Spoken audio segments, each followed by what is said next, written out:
Good morning, everyone, and welcome to the 2023 First Financial Bank Fraud Awareness Webcast. This is Eric Nabosny. I'll be your moderator for today's event. We're so excited to have you all here. We've prepared a pre-recorded webcast here with some of our leading experts in business fraud, cybersecurity, and risk management, who are also here live as panelists in the webinar to answer your questions. Before we launch the webcast, I want to encourage everyone to use the Q&A feature in the bottom right-hand corner of this WebEx session to send questions to our panelists. Once the pre-recorded session has concluded, we'll answer as many of those questions as time allows. For whatever we don't get to, we'll make sure we'll follow up directly with a response. I did have two quick items that I wanted to share. Jack Bowden at Evolve MG unfortunately could not be here today to answer questions. So for any insurance-related questions, we'll make sure to get those to Jack and provide a response promptly. Also, as we stated, we pre-recorded this webinar, and as luck would have it, there was some major construction going on right outside our studio. You'll occasionally hear some background noise, but wanted to inform everyone as not to create distraction for you. With that, I want to thank everybody again for being here, and we hope you find this webcast informative. Thank you. Hello, and welcome to the 2023 First Financial Fraud Awareness Webcast. My name is Eric Nabosny, Managing Director of Treasury Management Solutions here at First Financial Bank. I'll be your moderator for today's event. As we all are so acutely aware, business fraud has been and continues to be one of the most pervasive and persistent issues facing businesses of all sizes. Today, we'll be discussing some of the common threats facing businesses and how you can prepare your company when such an event occurs.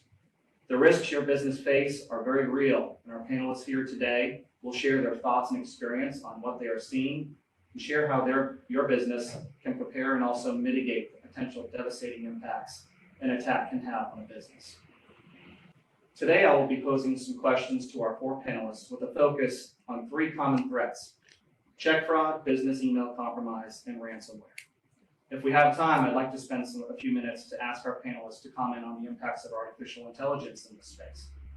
Our panelists each bring a unique specialization and perspective to these issues.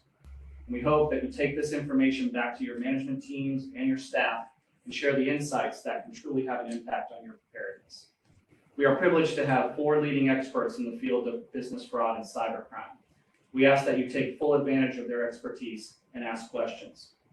To that end, we will have a Q&A feature open in the presentation, so please ask questions of our panelists as we move through this event. We will use the final 15 minutes to answer as many of those questions as time allows. And if we run out of time with Q&A, we'll make sure we respond to your questions directly via email. And now, without further ado, I'd like to introduce our panelists. First, Andrew Sizemore. Andrew is Director of Clark Schaefer Consulting. His team at Clark Schaefer provides services including fraud risk assessments, fraud investigations, internal controls, development and testing, cybersecurity, documentation and governance, and third-party risk management, just to name a few of the things that his team does. Nick Ritter, Chief Information Security Officer at First Financial Bank. Nick is a leader in the bank's information security program and member of the Enterprise Risk Management Committee, and is a key advisor to the executive team. Terry Williams, Senior Vice President of Treasury Management. Terry brings over 20 years in treasury management and commercial banking experience, specializing in working with companies on their accounts receivable, accounts payable, and fraud management processes. Jack Bowden, Cyber Production Underwriter at Evolve MGA. Jack specializes in working with companies on underwriting their cyber risks and providing education to clients and other agents in the complex landscape of cybercrime. With those introductions, let's get into it. So our first topic is business email compromise. Business email compromise is an attack that targets employee email with the goal of stealing money or critical information. Using various email phishing and spoofing techniques, a criminal can either pose as an employee or gain access to their network. For context on the scope of business email compromise attacks surged by 81% in 2022, and it continues as a persistent and preeminent threat to businesses. The U.S. experienced $2.7 billion in losses just from business email compromise alone. So first I'll pose a question to Nick. Nick, Once a business email compromise attack has been successful in penetrating a secure network, what is the extent of the potential damage to a company? Sure, thanks for the question, Eric. So as you mentioned, there's really two buckets of compromises that can occur with business email compromise. The first bucket is what you call the spoofing, phishing. This is kind of the impersonation thing. We're pretty familiar with decades ago, there was the Nigerian or African prince who would send you an email and say, I've got millions and millions of dollars. I just need to be able to get it. I just need your help. Send me $10,000 and your bank account information, and I will give you a share. That was really an early form of business email compromise. It tended to be personal and not so much business, but that kind of spoofing still exists in that first category. This time, though, what they're trying to do is spoof the email of somebody that you would know or you would trust within your organization, your CEO, your CFO, a key customer, those kinds of contacts that you're familiar with. And usually there's some level of urgency in the email to take some kind of immediate action. Hey, Terry, please send a wire or go buy gift cards. I'm with a customer right now and I need some help. Those kinds of things are the typical spoofing or impersonation business email compromises that you see. And the loss there, the consequence of that is obviously it's financial loss. And it's to the extent of however much money the transaction is for. The one that I would consider even worse than that is what you mentioned, the network or email compromise. And this is where the attacker actually gains access to your email account. And typically what happens is they gain access through compromised credentials or malware that gets loaded on a machine or something like that. And once they have access into email, they usually create a silent forwarder. So they will get a copy of every email that hits your inbox into their inbox. And then they're able to see your business processes, your key decisions, your other information beyond financial. So they can extort you by injecting in between suppliers and invoices and different things like that. But they can also extort your customers. They can extort suppliers. I've seen situations where, especially during the supply chain crisis that occurred early in the pandemic, where a business had their email compromised and raw material was shipped to a different place. So raw material was lost, right? So you can see that. And then intellectual property or business process information, those kinds of things also are extraordinarily consequential. And so it goes beyond just you've wired $100,000 to what you thought was a supplier in paying off an invoice, and it turns out it wasn't. It's not just contained to that, because that extortion or that information that you lose could pay off for a long time, right? You could be dealing with it for sometimes years. So what should a business do as soon as they've identified that they've acted on something or that their system's been compromised? Well, so I used to have an old football coach who told me that that failure to plan is planning to fail. And I think that's really apropos here. In our businesses, we have all kinds of plans in place. We know what happens if there's a fire in the building. We know if there's inclement weather, what we're going to do. We have plans for that. Fraud and cyber attacks are no different. We have to have a plan in place so that we know what to do when it occurs. So that plan this is pre-event taking place. You need to know what are the roles and responsibilities of actors within your organization. Who's going to make decisions? Who's going to, if there's a ransomware issue, for example, are you going to pay it? What circumstances were you going to pay it? Who makes that decision? Those things need to be outlined in your plan. You also need to work with your technology provider to understand what the capabilities are for scoping and containment of an incident once it occurs. So for the various different types of incidents, and you will have multiple types of playbooks for business email compromise, ransomware, data breach, those kinds of things. You will want to have a playbook for each of those, inclusive of your technology provider and what capabilities are, your insurance, if you have cyber insurance, your PR firm, if it's a data breach that has publicity or some type of public relations aspect to it, law enforcement, and your bank. You want to contact your bank if you are immediately involved in, like, oh no, I just sent a wire and I think that was a fraudulent wire. And Terry, I think there are things that the bank can do to help customers both before and after an event occurs. Absolutely, thanks, Nick. So specifically within the finance piece of the business, and to your critical point, which is you have to have a plan. So that plan should include dual controls, again, to Nick's point, roles and responsibilities, managing the wire limits, managing your ACH limits. All of those things are critical, and understanding who has wire authority, who has ACH authority. And once that compromise has happened and you've contacted the bank, how are you communicating to the bank then? So obviously if the email has been compromised, who's contacting the bank? How are we contacting the bank? But back up just a minute on the email compromise effort. So if you're feeling like you're getting a wire request from a supplier and it looks legitimate, right? It looks like any other wire request, but they've changed an account number. The phone number is different.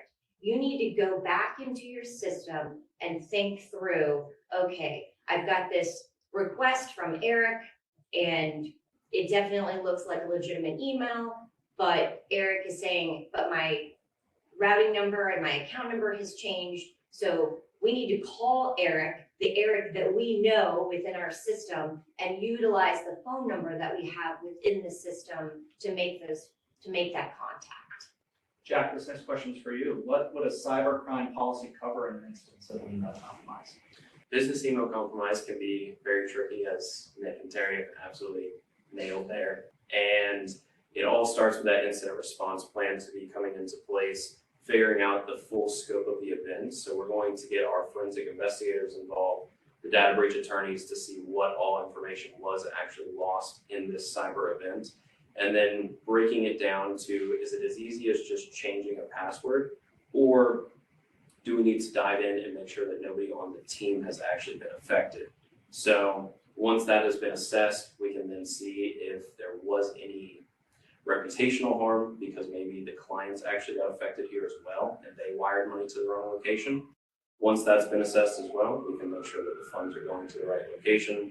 And you're really going to want to dive into the social engineering place in the document on our form. So get with your agent, touch base on what coverages are actually involved, and then actually set up a client conference call with the carrier. Bring up a good point about social engineering there, Jack. I think one of the things, we talked a lot about the technology aspect of this. Big component of business email compromise is that social engineering, which is actually that criminal reaching out to an individual and trying to convince them. Nick, you talked about posing as the CEO. These criminals are researching and targeting businesses, and they're learning and can find out that the CEO is going on a trip. And then they'll call the company and say, hey, I'm in Aruba where I said I was going to be, but it's not really the CEO. So that's a really good point to bring up, that social engineering aspect. And you're never expecting it. However, if you have your plan in place and you're following your protocols, always follow the protocols. Don't divert from the protocol. The protocol is you get the email, you verify the person with the contact information that you already have on file. You have to do it every single time. Because that individual is going to say, this is really important, it needs to happen right now. Yeah, they're going to play off a sense of urgency. I think the other thing is, so many companies that I talk to on a regular basis, the big companies, they're under attack all the time, and everybody knows that they're under attack. The little companies are under attack They just don't know it as much. And it's not part of the core competency, right? If I have a small and mid-sized construction company, I'm not worried about my IT organization, right? I probably don't even have an IT organization. I have a tech guy or a provider who I rely on and probably pay a monthly fee to for things like email services and stuff like that. As a business owner, as somebody responsible for the business, if you have something you don't want to lose, you have to actively protect it. And part of that active protection, in addition to the plan, is working with your technology provider to understand what are they doing to help you? What capabilities do they have? What defenses are they putting in place?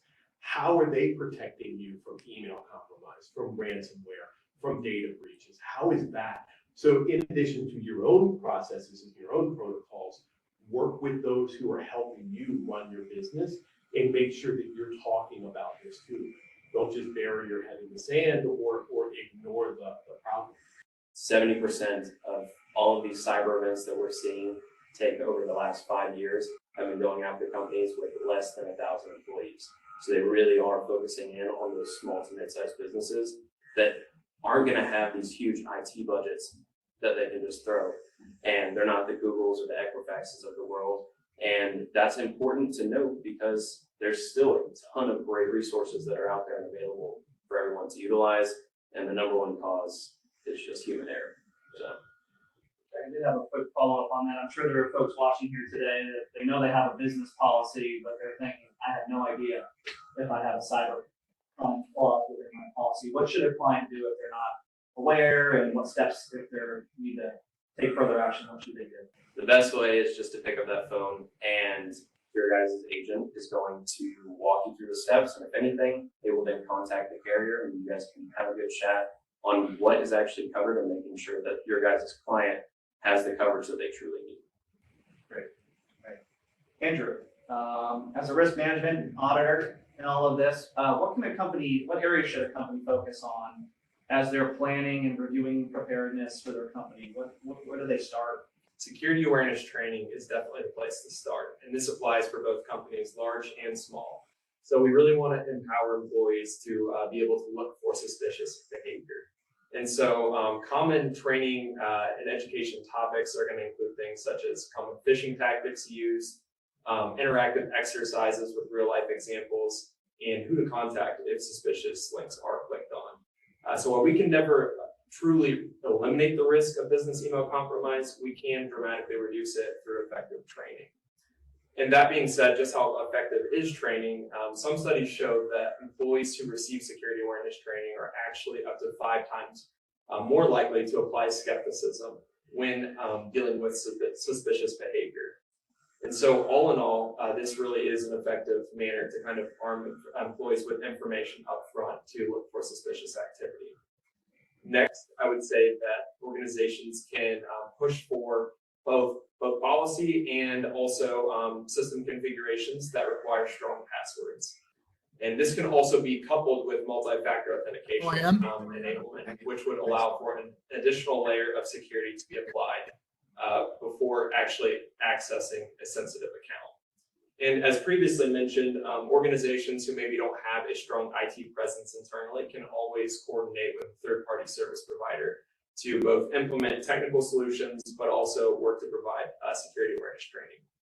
Thank you. That's great.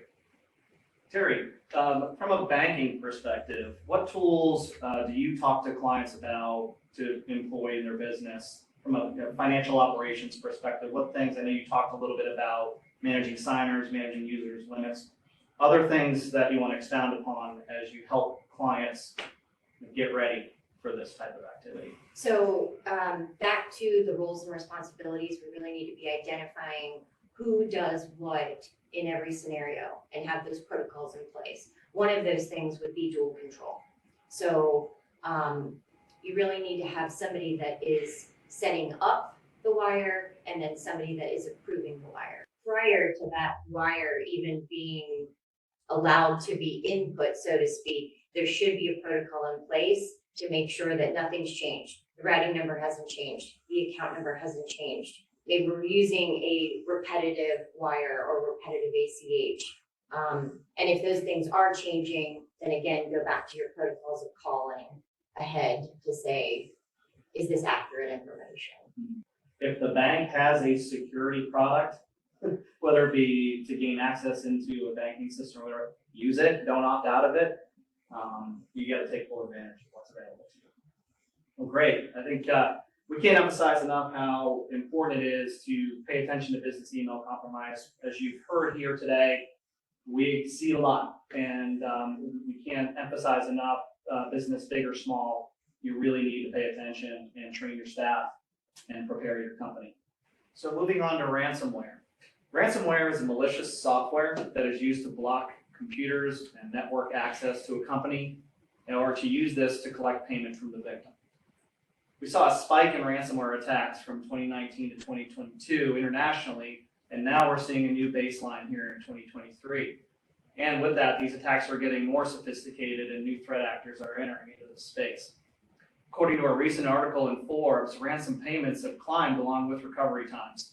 Average ransom payments are clocking in at approximately $600,000 per attack, and recovery times are taking well over 7 days for a company to recover. Nick, can you talk a little bit about how ransomware works? Absolutely. So first of all, ransomware is devastating to a company that gets it. It is a seminal event in the lifespan of a company, and for many companies, unfortunately, it's a terminal event. There's really two things that occur in a ransomware event. The first event is the encryption or the locking up of important files, all files, or devices themselves. So the ransomware, the malware that does the encrypting will land on a desktop, usually through a phishing email. Sometimes it's done through a drive-by, like what we call a web drive-by, where somebody visits a website, they download something from the website, and it turns out to be malicious. That malicious software will land on a desktop, and what it will do is it will start encrypting files. Fundamentally, what they do is they lock up, they encrypt a whole bunch of files and make those files inaccessible or make the device itself inaccessible. This is, obviously it's disruptive operationally, but it's acutely disruptive for devices that are part of the operations. So think manufacturing lines, SCADA systems, medical devices, anything that is controlled by a computer, and that computer is on a network, is uniquely susceptible to this, and it can shut down the operations. And that creates that sense of urgency to pay the ransom. That's step one. Step two then is, before the file is encrypted, a copy of that file is made and sent off to the attacker. And that file is analyzed. Is there anything interesting, compromising? Is there customer information associated with it? Is there information in that data that was stolen that would compromise the company or their position or their employees or their leadership? The second wave then of a ransomware attack is an extortion not to release the data. So let's say you have a really good backup of all of your systems, and you say, okay, the device is completely locked up. I'll just buy a new device, I'll restore from a backup, and I'm up and running. And it's no problem, I don't need to pay the ransom. Then you get a hit from the attacker that says, we're going to start releasing your data publicly, and unless you pay us. So there's kind of those two components. There's the encryption aspect of it and the extortion aspect of it. And both of them can be extraordinarily painful to an organization. Are there any proactive measures a business can take to mitigate the devastating impacts of this? Absolutely. So first and foremost, Andrew mentioned earlier about awareness and training. Super important, right? You want people to be skeptical about, websites that they visit, emails that they open, that kind of stuff. The second thing is make sure your systems are set to update. You get a notification sometimes it feels like every couple of days, but at least every month on systems to update. Make sure you're applying the latest updates to things, including your mobile devices, your tablets, your laptops, update as many things as possible. And then the last piece is work with your technology provider. We mentioned that earlier too, but work with your technology provider, either your internal IT people or third-party service provider, like Andrew mentioned. Work with them to make sure that you have a conversation about what are your defenses, what are your capabilities, what updates are being done, and how do you protect yourself. Great, thanks, Nick. Jack, can you talk a little bit about, in your business, what are you seeing in terms of the impact of ransomware and what kind of recovery rates are we seeing? They can be sitting dormant in your systems for 3 to 6 months, making sure that they are encrypting everything, and sometimes, unfortunately, even the backups. So we, at least from our data, have seen that there's only around a 57% recovery rate, which, if you're a gambler, not too great. So it's really important to have, again, an incident response plan. You want to know what are the immediate procedures that we can do to help mitigate this loss as much as possible and get back up and running. Because there are a lot of different factors that are involved with ransomware, such as if you are completely locked out of your systems come Monday morning, you are not able to do any of your normal business activities. You are then on the hook to try and pay this ransom, and it's typically in some form of cryptocurrency. There's a lot of moving pieces there. And the last component that a lot of people don't think about is actually the business income loss and reputational harm. So think of a large manufacturer comes to mind. If they get completely shut down, they're not able to fulfill the contract and they're not able to get there by the need by date, given that the typical turnaround time from start to finish is around 25 to 28 days. So when you're sitting there thinking, do I have this coverage?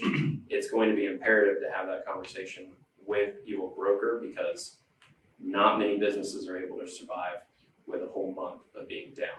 They're actually going out of business within 6 to 8 months after these types of attacks. With regard to ransomware, what specific things should they be talking to I mentioned about business email compromise, making sure you've got the appropriate coverage. Is there anything particular to ransomware that they should be making sure they're either covered for or they need to change their policy? Having the conversations with your agent is going to be imperative, again, because at least on a couple forms that come to mind, it could either be listed as ransomware coverage, it could be they could be listed as extortion coverage, and a plethora of other vernacular. So going in, diving through that policy, making sure that you have a strong ransom limit, whether it's full policy limits, maybe $1 million, $2 million, covering the large increase in ransom payments that we're seeing, making sure that there is a strong BI component or business income component, and making sure there is some reputational harm coverage. Great, good information. Andrew, your specialty is risk management again, and talk a little bit about what companies can do here. Payment of a ransom demand doesn't actually ensure that a business will become back up and running immediately after or ever. So I think another important thing to point out, as previously mentioned, is starting with security awareness training again. You want to arm your employees with knowledge on what to look for to identify potentially suspicious behavior. Further preparation also includes things such as partnering with your IT departments and your third-party service providers to ensure that appropriate security measures are taken into consideration. These considerations include things such as ensuring that computers are updated and patched accordingly on a regular schedule, and also performance of vulnerability scans and penetration tests. Hand in hand with this, it's also critical to not only perform data backups, but to periodically test those data backups. And Andrew, to piggyback on that a little bit, working with your IT department or your IT service provider to ensure that you have protections in place around updates. It's easy to update your phone, it's easy to update your tablet, it's easy to update your laptop. The multi-access lathe that's on the shop floor that's running a 34-year-old version of NT4, that thing's not getting updated tomorrow. You're not going to patch it. There's no way to do it, but you've got to be able to segment it off so that it doesn't have access to the rest of the network. So your service provider, your IT department needs to identify those things that are critical to your company's operations, including manufacturing floors, OT, operational technology type elements, and put appropriate protections and network segmentations and things like that in place so that you don't run into a situation where your laptop is protected, but the critical element on the operational floor is not, and that's what ends up shutting you down. Sure. And Nick, to build off that even further, part of analysis and preparation includes putting together formal plans. And we always encourage that organizations put together a disaster recovery plan as well as an incident response plan. And that disaster recovery plan is a little bit broader in nature. So that's going to cover things such as natural disasters and other events that could take place. And the incident response plan is going to be a little bit more targeted.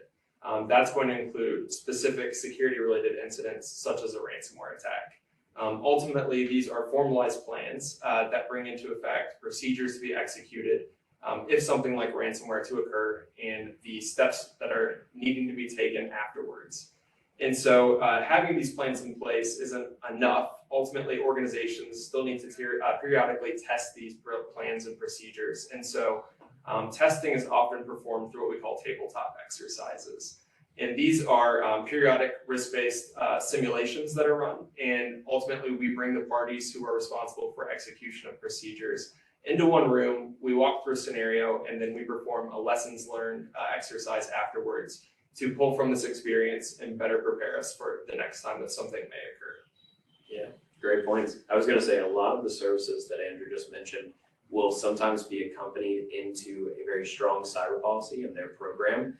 So sometimes large carriers will partner with Andrew and get all those things in place for you. So another great touching point. Terry, these are scary scenarios that we're talking about. And when you think about it, to the accounting professionals and finance folks that are listening in here, they're thinking, well, how do I do my job now? I have access to nothing.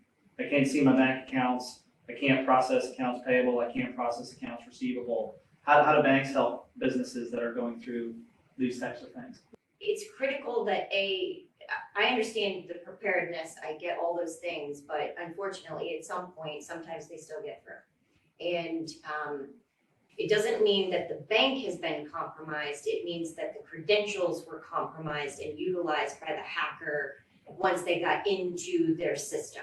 So now, to Eric's point, you're completely shut down. The bank has restricted all of your accounts. We have shut down all of your online access, all of your wire access, and all of your ACH access. So you are very limited in your financial capacity to actually pay bills, get receivables, those kind of things. So even though it's a very manual process, you should be concerned and understand your banking partner ahead of time.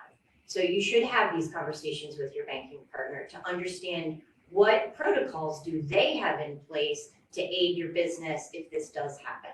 So once we've shut down all these things, we've made human contact. We are very for sure that we are talking to the person, the CFO, the CEO, whomever it is that is running the operations. And again, those decisions and those protocols need to be in place in advance, and the bank needs to understand who these people are ahead of time.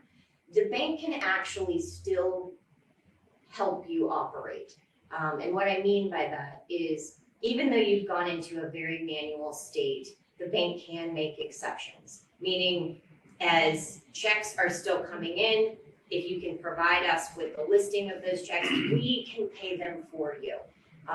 As receivables are coming in, we can still allow those credits to post to your accounts. You can still function with accounts payable manually. We just need to understand those checks that are being written so we can authorize those on our end internally. Mm-hmm. So there are ways to work with the bank. Again, it's a very manual process, but as long as you have confidence in your banking partner and you've had those conversations ahead of time, there are ways to operate still. Great, and I know you're talking about, both scenarios, whether it be a compromise or a ransomware attack, and how the bank helps. I think it's important to know the importance of if you've financially been compromised and you've lost money, to quickly contact the bank, because there are things that the bank can do in coordination with law enforcement to try and retrieve some of those funds. And we've seen success with that. So it's really important to your point, meet with your banker regularly so that the client knows exactly the steps they should take with their bank to try and recover some of those funds. Yeah, to your point, if you've had experienced the loss, so not only have they gotten in, they've compromised your system, they've compromised your banking access, and now they've actually wired out or electronically sent out funds. Those funds, as long as you're in really close communication with the bank can then deploy the FBI, and there's something called a kill chain. And so we can go through many, many processes to try to recover those funds. Good point. And I think the other thing, and Andrew, this is kind of a question to you a little bit. So I'm gonna put myself in the seat of, I've got a metal fabrication company, I've got 10 employees, and all of a sudden you're telling me that I've gotta have an IT service provider, I've gotta have a pen test, I've gotta have network segmentation, which I don't even really totally understand what network segmentation is. Like, how do I make this consumable for me and my 9 employees that I'm trying to run my metal fabrication company, right? Like, I get it that 1,000-person companies can have IT departments and contracts to do penetration testing and updates and all of that kind of stuff. What can I do as a 10-person business to make this consumable? And I know that, for me, the planning is important. It doesn't have to be like formal tabletop exercises that we bring a third party in to do. We can all go out to dinner one day and play a game of what ifs, right? Like, what would we do if this happened? Well, what would we do if this happened? What would we do here? What are your experiences with the smaller companies and how they can make some of this a little bit more consumable? Yeah, I think regardless of the size of the organization, let's keep in mind that this is a maturity model that we want to work towards. So I think to make it digestible, what we want to start with are the easy things, the education and training, like we've talked about. We want to kind of set in place, where do we want to get to and in what time frame? And so engagement of third-party service providers, such as my company, really allows the organization to stay focused on their operations while shifting some of these tasks, maybe it's monitoring, training, prevention, to the provider itself. And so, I think that this ultimately results in a true partnership, which really allows both parties to focus on what they're good at, focus on operations for a smaller company, and we can focus on recommendations and how to get there.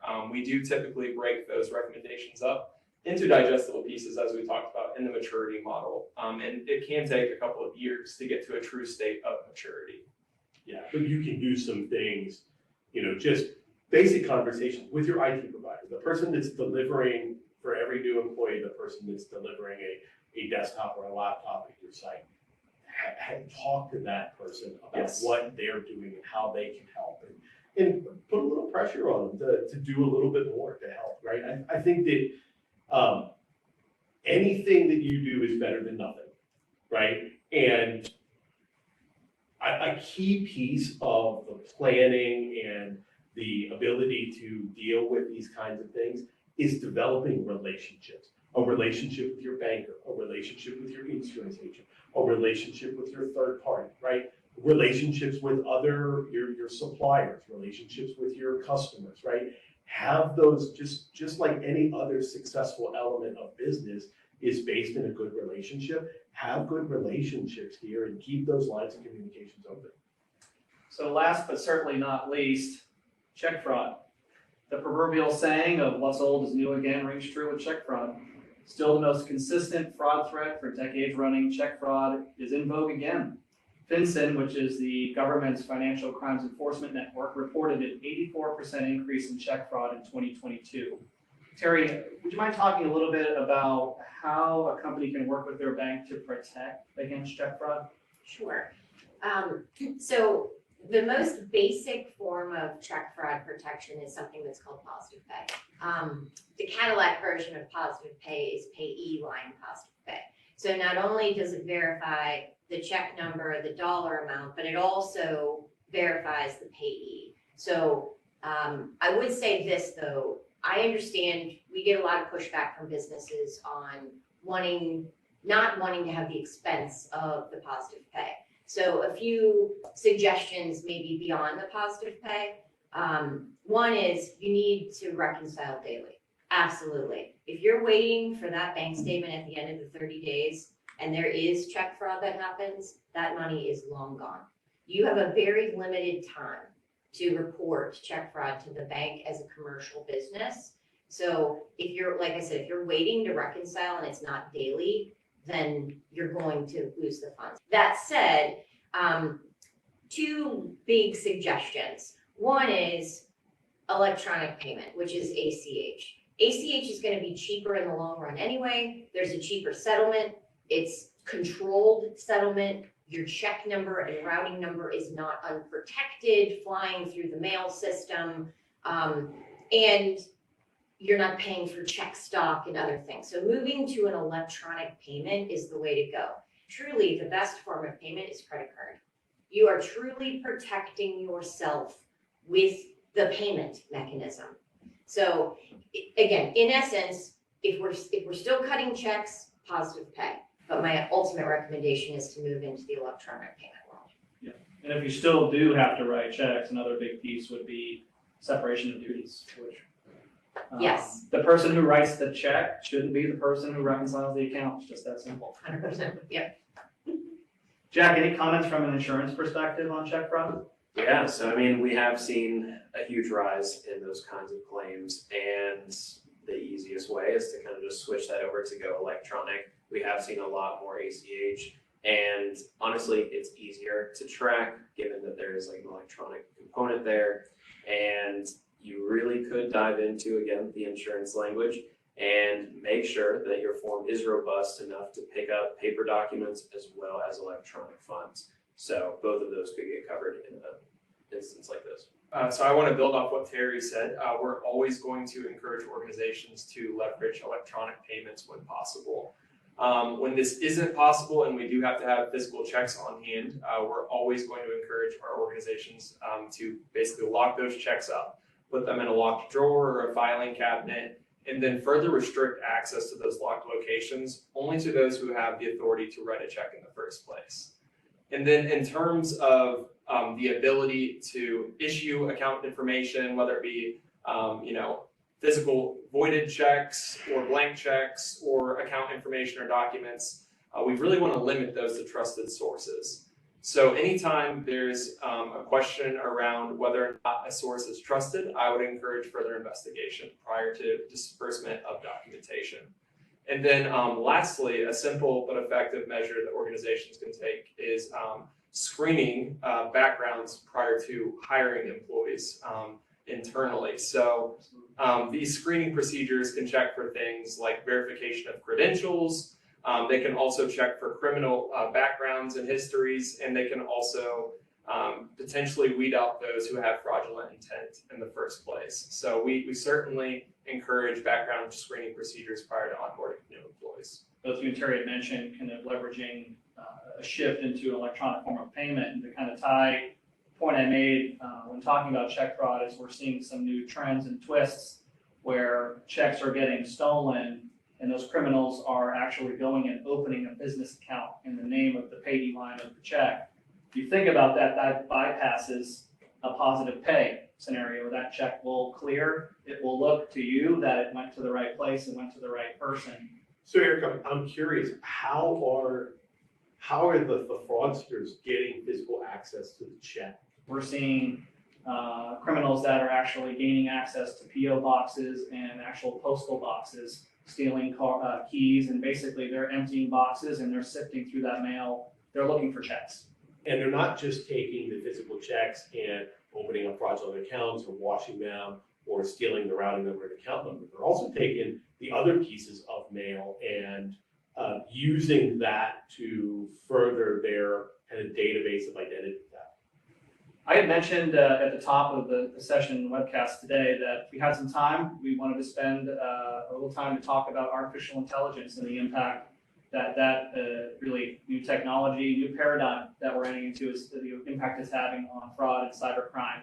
So I just wanted to ask the panel, and I'll open it up to the group here, some initial impressions on the impact of AI. AI's been around for a long time. I've used AI or machine learning techniques for well more than a decade. What's new is the speed in which it's evolving. So that's new, and then the access of AI to literally everyone that has an internet connection. That is new, right? With ChatGPT and Google's Bard and any number of other tools that are coming up in the marketplace. So I think that there's a couple of things that will happen. I think the future holds with AI a lot of opportunity and some risks. And it's all about democratization of that technology and making things that were generally reserved for very technical people or very well-resourced people is now going to be available to the masses. And that can be used for good, lots of capability to market your company, lots of capability to run your company in efficient ways, in innovative ways, but also the bad guys get it too. And so I go back to a comment I made previously, which is if you have something that you don't want to lose, you are really going to have to take a role in actively protecting it going forward. You know, I think there's a degree of caution that needs to be taken with all of these great tools that we have at our disposal. So when I say caution, we really need to be careful about what we're putting into systems such as ChatGPT. So just because we put in a scenario or specific information from our account, that does not mean that it is private to us or organization. These responses are actually recycled into future responses that are given to others outside of the organization. So we really need to monitor and set a tone at the top about what type of information is allowable to go into AI. That being said, again, these are great tools. I think they should be used as a starting point on many comprehensive and complex problems. On the positive side, there is potential in the future for organizations to leverage AI to potentially perform some analysis type behavior that could look at data logs and other activity and identify abnormal behavior. Jack? Yeah, as technology gets better, so do the hackers. A couple examples can kind of come to mind is phishing attempts are only going to get that much better and look even cleaner. I'm already starting to see it in some of the claims that are populating now, where it will pretty much be a one-to-one mirror of you logging into your Office 365 or Microsoft account, and it will come through saying, hey, we're upgrading our securities. We're going to encrypt all of our emails moving forward. You're like, great, we're doing a good thing here. You click on that link, it takes you to the homepage to log in. It's actually just getting a key recording of what you're typing in, word for word. That's one way. Another way that I'm seeing currently is I pick up the phone and as a salesperson, I'm like, hey, this is Jack from Evolve. Unbeknownst to me, I've now actually heard that is a recording on the other end, and they will then use that as a phishing technique, which is voice phishing. And they will then try and play that to my bank or whatever to get a little bit of trust going, and then they can only expand upon that. Nick, you made a good point earlier. You talked about we really need to make a conscious effort to make deeper connections and relationships with our business partners. And I couldn't agree more with you that, you know, on many fronts that's really important, but specific to fraud, if you can duplicate somebody's voice, make it look exactly like that individual, you've got to have a way to have a deeper connection to really verify who that person is. Well, great. This has been a great discussion, everyone. Thank you for your insights here. We all hope you found this discussion informative and helpful as you think through how your business can meet these threats head on. We're now going to move on to our Q&A portion. The Q&A chat box, which is located in the lower right-hand corner of this webinar. You can go ahead and key in any questions. Feel free to type in any questions you have, and we'll go ahead and ask our panelists to help me through the answers. Okay. Hope you all enjoyed that video. I'm going to go ahead and pose some questions to our panelists here. And again, as you'll see in the bottom right-hand corner, the Q&A box, if you want to type something in there, you can direct those questions directly to our panelists. So I'm going to go ahead and start with Nick. Nick, are you out there? I am. Hey. All right. First question. My company uses a cloud-based ERP hosted solution. Should I be worried about ransomware? What should I be talking to my provider about to protect my business? Yeah, so ransomware can really can hit you in any area of your business that is impactful to operations or data. So even if you have a majority of your data, your financial systems, your HR systems in a cloud, you still have some level of local data, local operations, and local capability that isn't in the cloud. So again, your laptop, the way that you interface with your ERP system in the cloud, any effect that ransomware would have to lock up your computer and then you can't access your cloud-based ERP system, those are the kinds of things that you have to worry about. So certainly you change your risk profile by moving to cloud-based systems, and some of that change is beneficial, and you introduce some other risks as well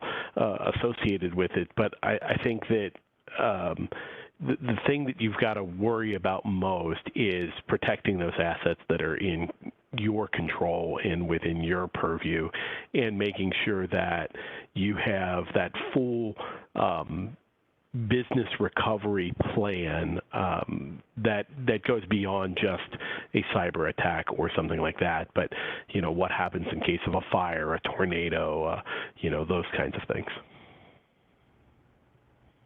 Great, thanks, Nick. Andrew Sizemore. Hello. Hello.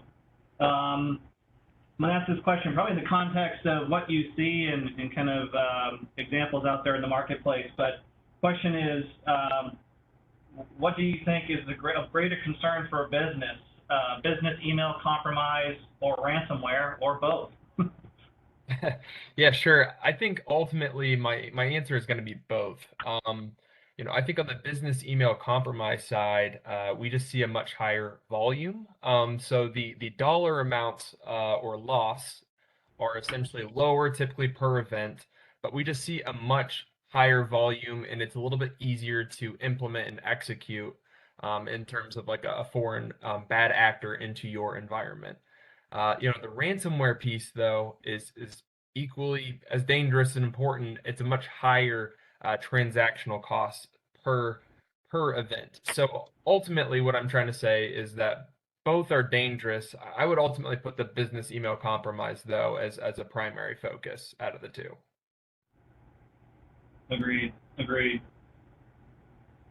All right, next question. I'm going to kind of merge a couple of questions together here. Terry Williams.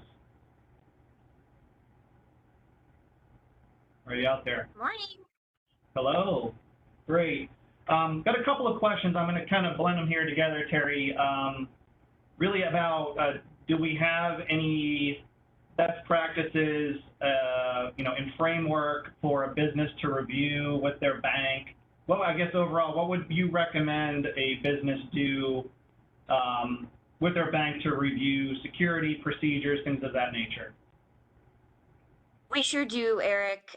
We have a host of folks within the bank that have put together some great best practices, and we're happy to share those with the attendees here today. But I would say the best practice is to really be sitting down with your banker. I know we've spent a lot of time in talking about what happens after and how do we manage through that. But at the end of the day, the best practice is to be prepared. So your banker can be a great resource for you from an advisor standpoint. Obviously, the folks on this phone, the panelists, the experts that we've brought to you today. But I would say the best preparedness is to sit down with your banker, and they can also make connections for you, especially with like an Andrew Sizemore, for instance, to help with those conversations. Absolutely. Great. Thank you, Terry. Nick, I'm coming back to you. This next question probably provide your perspective. Question is around the prevalence of ransomware and mid-sized businesses, probably even small size for that matter? I know we hear about it a lot on the corporate end of the spectrum, but what do you see out there? Is it, you know, non-discriminatory as it relates to size of business? Yeah, so statistically speaking, the small and mid-sized businesses tend to get hit more frequently than larger mid-sized businesses and large businesses. The FBI statistics track everything that's known and have been reported to law enforcement, and the known body of information is that a vast majority of the small businesses end up getting hit, and one of two things happen: they go out of business or they pay the ransom, and rarely is that event recorded. So we know that the majority of hits are actually in smaller and mid-sized businesses, but the data that exists tend to concentrate on the bigger businesses because those are the ones that get reported and go through full investigations and involve law enforcement and stuff like that. So the prevalence among small and mid-sized businesses is really quite high, unfortunately. And it goes back to a little bit of resources, right? They're softer targets.